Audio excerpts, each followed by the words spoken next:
बता दें, बड़ी खबर आ रही है हरियाणा के रोहतक से। महम सीट से एचजेपी उम्मीदवार बलराज कुंडू पर हमला हुआ है। आरोप आनंद सिंह दांगी पर है, जो खुद भी उम्मीदवार हैं।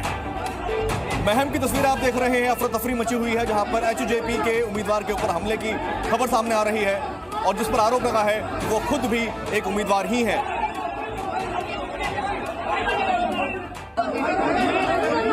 रवि त्रिपाठी इस खबर पर ज्यादा अपडेट देंगे हमारे साथ। रवि, क्या पूरी अपडेट आ रही है?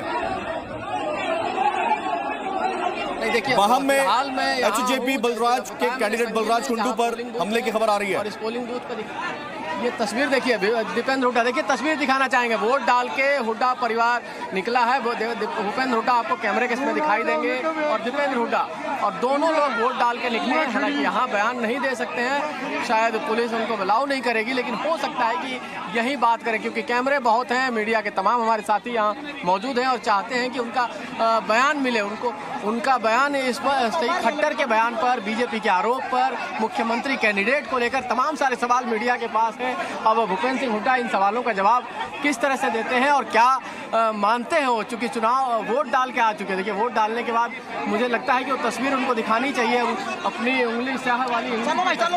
अब यही उम्मीद है कि खट्टर यहाँ बयान देंगे और क्या कहते हैं कि खट्टर साहब बातचीत कर रहे हैं मीडिया से।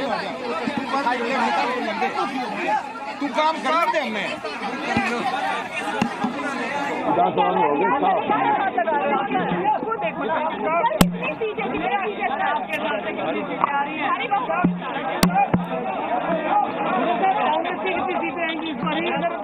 भारी बहुमत से